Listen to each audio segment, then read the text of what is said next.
O yun mga kabataan Airsoft, pasensya na kayo at matagal tayo hindi nakakapag-upload dahil sobrang busy natin ngayong araw. Tsaka nitong mga nagdaang buwan talagang hindi tayo nakapag-focus sa paggawa ng video dahil ang daming order sa atin ng mga kabataan Airsoft.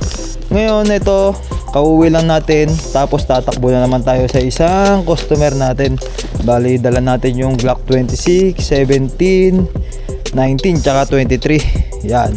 Tapos kauwi lang natin galing sa deliver sa Diwa Pilar. Bali deliver tsaka repair yon. Pagdating natin doon sa kanila, okay naman yung unit ng isang kabataan Airsoft natin. Wala namang naging problema. Tapos pagkayari nun, pinaship natin yung magazine ng isang kabataan Airsoft natin sa Albay. At saka yung dalawang green gas ni Sir Ronet ng Cebu. Tapos pagkayari nun, tumakbo naman tayo sa Tuyo Balanga para mag-deliver ng .25 BBs.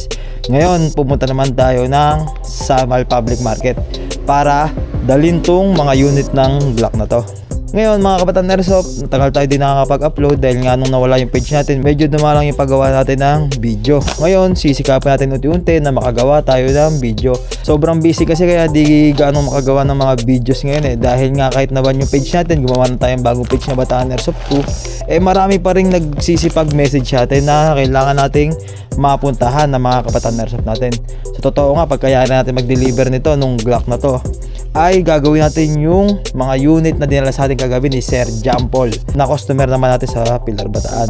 Bali may dinala siyang isang M92, isang WA High Kappa Dragon 7.0 tsaka isang S2D pistol na kailangan natin ma-repair.